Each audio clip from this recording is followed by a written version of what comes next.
Bon, écoute, Marc-André, on va parler d'une équipe qui n'était qu'à une victoire à une participation, oui, au Super Bowl. Je parle bien sûr des Commanders de Washington, qui ont été une très grande surprise l'année dernière. En fait, ça a été la surprise de la saison 2024, les Commanders. À pareille date, l'année dernière, on se disait, bon, ils ont une carrière recrue, on va voir qu'est-ce que ça va donner, mais il n'y a personne qui avait des attentes envers Washington. Alors, comme je l'ai dit, on n'était qu'à une victoire de participer au Super Bowl et on a été très actifs là, durant la saison morte. Malgré le fait qu'on a eu une belle saison 2024, ben, on a essayé d'améliorer notre formation à Washington.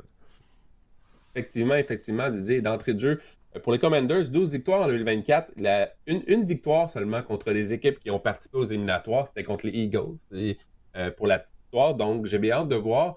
Didier, mais oui, si on regarde les arrivées, Deebo Samuel, en fait, la grosse arrivée, là, c'est Laramie Tunsil, le bloqueur à gauche, pour venir vraiment solidifier cette ligne à l'attaque-là qui en avait vraiment besoin. On a investi également dans la position sur la ligne à l'attaque avec le repêchage de Connor Lee également, qui vient vraiment, comme je te dis, on vient protéger nos acquis, notre investissement, on vient de protéger notre jeune quart vedette chez les Commanders. Et au niveau des départs, ben, Benjamin Saint-Just, on peut passer sous silence son départ pour les Chargers. Et également, on a perdu, c'est ça, on a un peu revampé la tertiaire là, au niveau des Commanders de Washington pour la saison 2025. Oui, absolument. Écoute, l'arrivée de Tunsil et Cornerly, ça, c'est une bonne nouvelle pour Jaden Daniels. On a amélioré notre ligne à l'attaque du côté des Commanders. Alors, Tunsil qui sera le bloqueur à gauche, Cornerly le bloqueur à droite. C'est un joueur très talentueux, notre le choix de première ronde, un produit de l'Université Oregon. Donc, ça c'est vraiment une bonne nouvelle, je crois, pour Jaden Daniels. La seule chose, c'est, tu sais, je me dis, OK, est-ce qu'on va aller chercher un porteur de ballon durant la saison morte? On n'a pas de porteur de ballon explosif. Tu sais, j'aime bien Brian Robinson pour son histoire, ce qu'il a surmonté, le fait qu'il joue avec robustesse, mais il n'est pas explosif. Puis je pense vraiment ça, c'est quelque chose qui manque du côté de l'attaque des Commanders. En fait, notre porteur de ballon explosif, c'est notre carrière. C'est Jaden Daniels. Mais s'il pouvait avoir un autre joueur explosif dans le champ arrière, ça aiderait énormément. Puis malheureusement, durant la saison morte, malgré le fait qu'on est allé de plusieurs changements de personnel, ben, on n'a pas amené un demi à l'attaque explosif du côté de Washington. Je pense que plusieurs personnes veulent nous entendre parler de Jaden Daniels. On a reçu plusieurs questions sur Jaden Daniels, Didier, dans cet aperçu des Oui. Commanders. Et je vais te lancer avec la première question de Le Raphaël sur Instagram qui nous demande, on parle de Jaden Daniels comme un quart du top 10. Est-ce que vous craignez la guigne de la deuxième année pour lui, un peu comme CJ Stroud la saison dernière? Merci pour ta question, Raphaël. Didier, est-ce que tu crois que Jaden Daniels va subir la guigne de la deuxième année comme CJ Stroud l'année dernière avec les Texans? Je crois que non. Parce que une des raisons pourquoi CJ Stroud, ben justement, il en a arraché à sa deuxième année, c'était la ligne en attaque. La ligne en attaque des Texans de Houston était pitoyable, puis je suis pas convaincu qu'elle ait améliorée cette année. Mais pour moi, c'est la raison pour laquelle, la raison principale pourquoi Stroud a connu une saison plus difficile comparativement à son année recrue. Il y a des matchs où il se faisait tabasser, il n'avait pas beaucoup de temps pour se débarrasser du ballon et le coordinateur à l'attaque, Slowick, ne l'a pas aidé. C'est une des raisons pour laquelle il n'est plus là. On est allé d'un changement à la position du coordinateur offensif. Alors, que du côté de Washington et de Daniels, il y a une continuité. Cliff Kingsbury est de retour en tant que coordinateur à l'attaque et la ligne offensive, sur papier, elle semble être améliorée avec l'arrivée de Tunsil et le repêchage de Connerly. Alors non, moi je m'attends à ce que Jaden Daniels poursuive son ascension lors de sa deuxième année. Parce que moi aussi, je pense pas qu'il va subir une guigne de la deuxième année parce que Jaden Daniels, contrairement à CJ Stroud, je sais pas comment m'exprimer, il est comme le point focal de l'attaque, dans le sens que tout passe par lui, dans le sens que CJ Stroud, on Ouais. avait on avait des meilleurs acteurs de soutien. On avait Joe Mixon, on avait Stephon Diggs, on avait Nico Collins. Je veux dire, l'année dernière, on avait McLaurin, oui, mais on n'avait rien. Tout passait par Jaden Daniels. L'année passée, il est devenu le neuvième quart depuis 2000 à mener son équipe pour les verges par la passe et les verges au sol. Donc, c'était lui, c'était Jaden Daniels. Et ça amène la production. Et ça amène, écoute, on semble l'oublier, là, l'attaque des Commanders l'année dernière, elle était élite. Cinquième pour les points dans la NFL, septième pour les verges dans la NFL, troisième pour les verges au sol. Ça, c'était Jaden Daniels. 6e pour les 3e essais convertis également. On avait une excellente attaque. Là. C'est vraiment...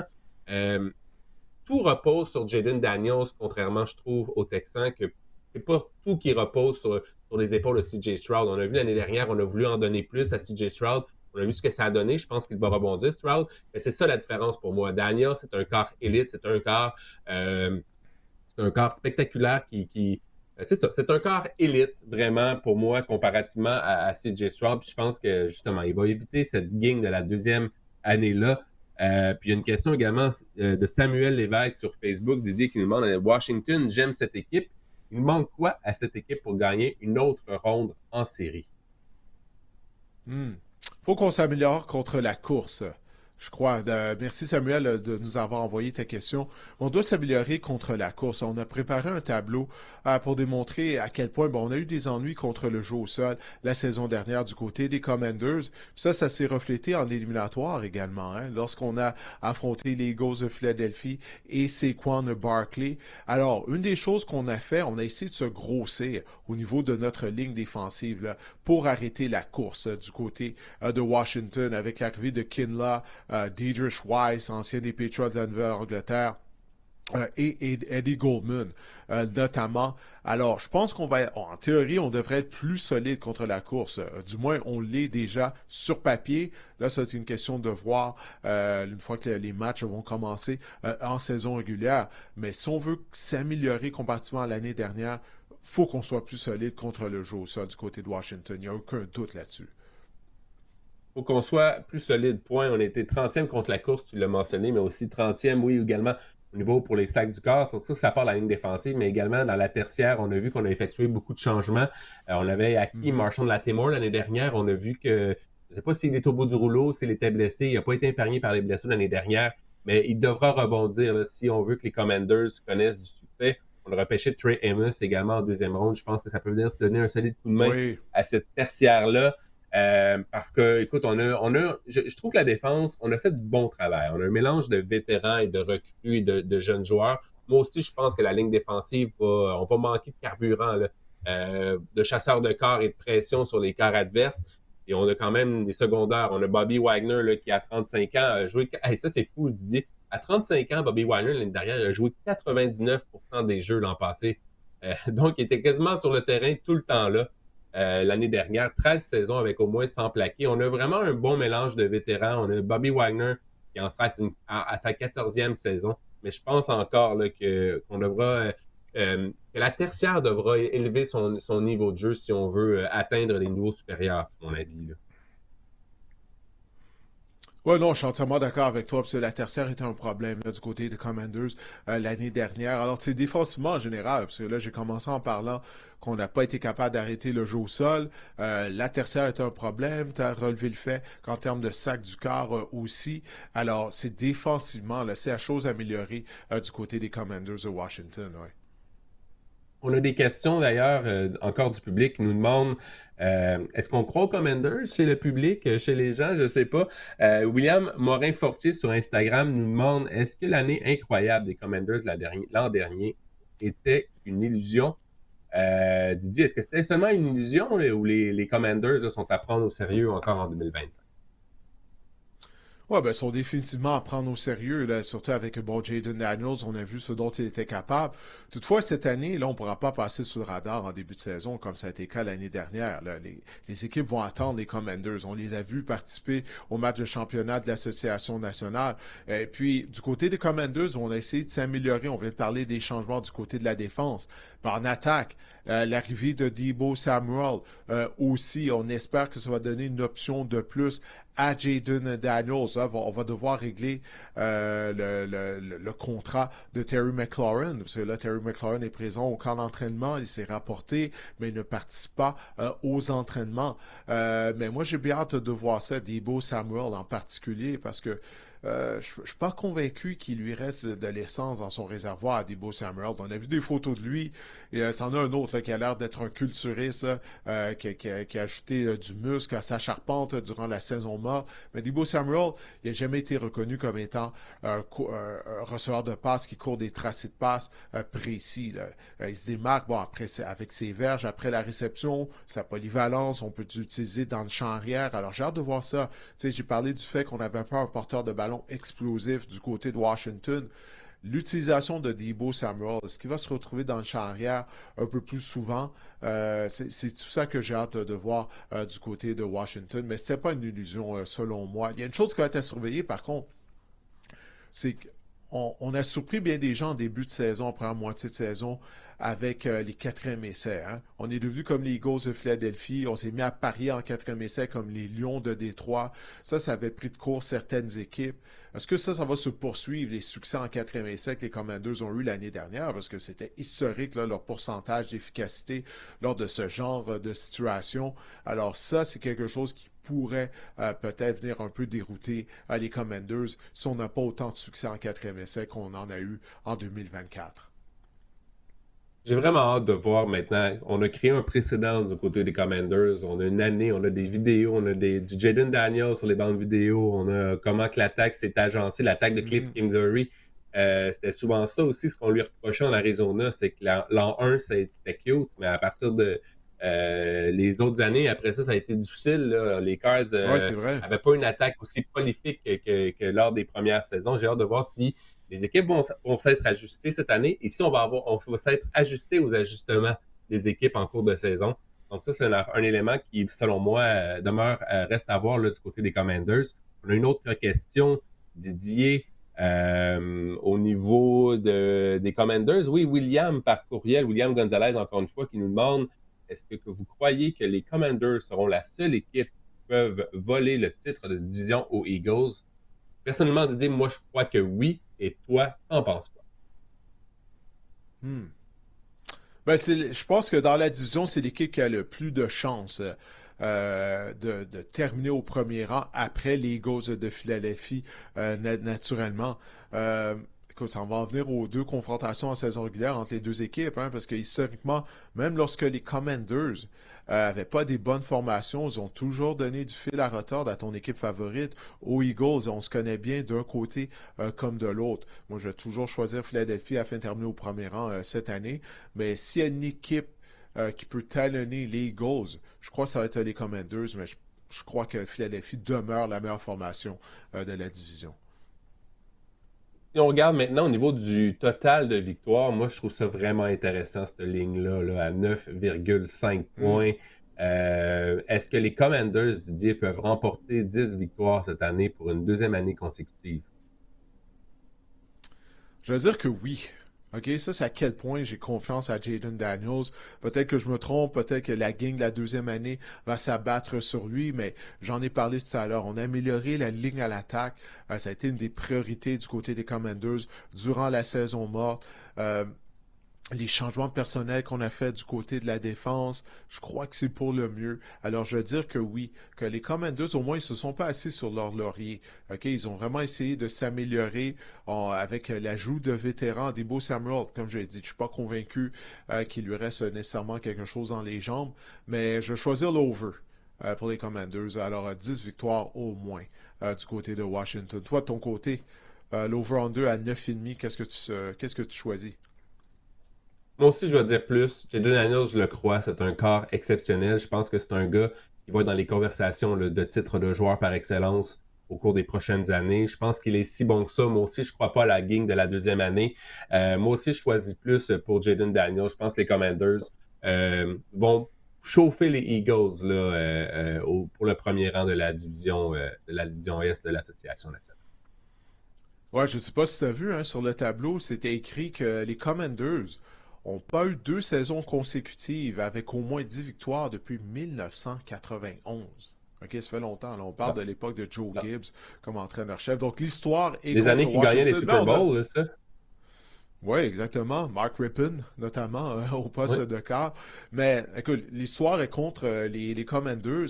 Mais toutefois, on a un nouveau propriétaire et tout. Là, on va même faire construire un nouveau stade à Washington. Alors pourquoi pas là, briser les tendances et écrire une page d'histoire du côté des Commanders. Maintenant, côté fantasy football. À Washington, Jaden Daniels a été une révélation l'année dernière. Est-ce que ça va se poursuivre, là, sa production? On sait que c'est une double menace. Généralement, les carrières qui sont mobiles, peu importe, trouvent une façon d'être productifs au fantasy football.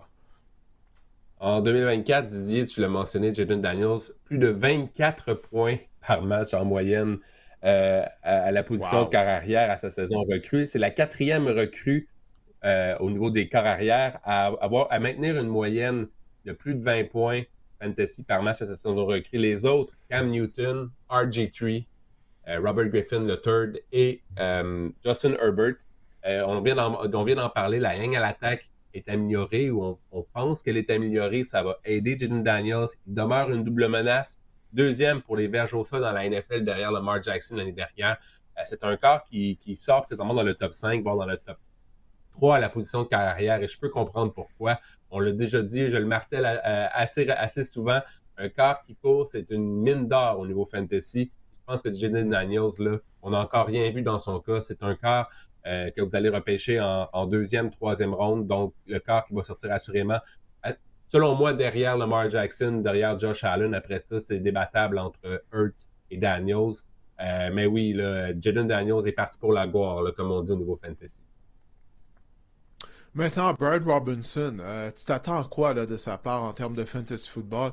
Je l'ai dit, bon, ça prendrait peut-être un autre porteur de ballon pour le succès de l'équipe afin de l'accompagner dans le champ arrière, un porteur de ballon plus explosif. Il n'y en a pas, alors ça veut dire que Robinson va demeurer l'homme de confiance dans le champ arrière. L'année dernière, il subit quand même plusieurs petits bobos, Brian Robinson, qui l'a un peu ralenti Ouais. durant la saison. Par contre, il a obtenu 7 touchés à l'intérieur de la ligne de 10. Donc, il est utilisé vraiment à la porte des buts. Ça, c'est intéressant au niveau fantasy. C'est plus que Jonathan Taylor, si vous voulez tout savoir l'année dernière. Il est le porteur de ballon numéro 29 en ce moment au niveau fantasy. Je pense que Brian Robinson, c'est un excellent porteur de ballon en format standard. Donc, qu'on n'obtient pas de catch de points pour les attraper. Je pense que cette besogne-là, ça va être Austin Eckler en situation de passe.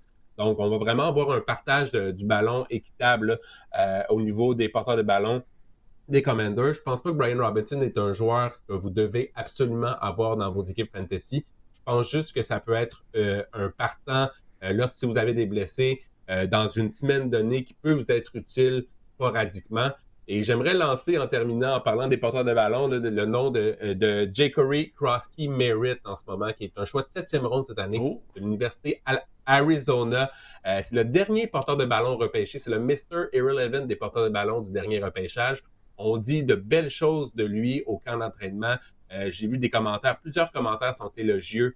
Il pourrait se faufiler et comme je te dis, la compétition est quand même pas si difficile, pas si dure là, chez les porteurs de ballon des Commanders. Je lance ça dans l'univers comme ça. Jacory Krosky Merritt, porteur de ballon de l'Université Arizona l'année dernière. Il a peut-être quelque chose là, avec ce porteur de ballon-là. Je vais pouvoir me vanter que je vous l'avais dit s'il connaît une carrière exceptionnelle. non, je vais faire mes devoirs sur lui parce que je crois sincèrement là, que ça prend un autre porteur de ballon. En tout cas, je vais faire mes devoirs sur lui pour voir c'est quoi son style. Peut-être qu'il est le demi à l'attaque explosif qui manque. Celui que je mentionne là, depuis qu'on parle là, des Commanders de Washington. Terry McLaurin, maintenant, il a toujours pas de contrat. Il fait la grève, entre guillemets, soi-disant blessé à une cheville, mais il est présent au camp des Commanders. Ou aussi, là, je crois qu'on va en venir à une entente avant le début de la saison. Là, je peux pas croire, jamais je croirais. Alors, si McLaurin est là au début de la saison avec son nouveau contrat en poche, est-ce que tu crois qu'il va connaître une saison productive? J'ai hâte de voir parce que par le passé, la dernière saison, si on prend le cas, mettons, de Jamar Chase ou de CeeDee Lamb, on a vu que lorsqu'ils ont signé sur le tard ou qu'ils sont arrivés au camp d'entraînement sur le tard, ça a pris quelques semaines là, avant de se mettre en marche. J'ai bien hâte de voir ce qui va arriver avec Terry McLaurin. Je pense que la situation va quand même se résoudre assez rapidement. L'année dernière, le petit point que je vais apporter sur McLaurin, c'est qu'il a été ciblé 113 fois. Il a obtenu 13 touchés. C'est 6 de plus que son sommet qui était auparavant lors des dernières saisons. Donc, 13 touchés sur 113 cibles. c'est énorme comme ratio. On peut penser qu'il y aurait une régression ici dans son cas, Terry McLaurin. Il est par contre la première lecture de Jayden Daniels dans plus de 30% du temps. Ça, c'était à partir de la semaine numéro 13. C'est vraiment énorme, là. Il est vraiment le receveur incontesté, lui aussi numéro 1 de l'attaque des Commanders. C'est le receveur numéro 18 en ce moment. C'est un choix de milieu de troisième ronde. Je trouve que c'est élevé. Je pense que, comme je vous le dis, à cause du fait qu'il n'a pas été ciblé aussi souvent qu'on puisse l'entendre pour une récolte de 13 touchés. Pour avoir une régression, on a essayé de faire des ajouts également autour de lui qui peuvent être intéressants. Mais je pense que là, si on parle de milieu de troisième ronde, s'il arrive en une ronde de plus, là, si vous arrivez en fin de quatrième ronde, début de cinquième ronde, je pense que Terry McLaurin là, représente une valeur. Mais en choix de cinquième ronde, en milieu de troisième ronde, je trouve qu'il y a peut-être d'autres receveurs intéressants, mais n'en demeure pas moins qu'il demeure un receveur extrêmement talentueux dans une attaque, on l'a mentionné plus tôt, qui est quand même explosive.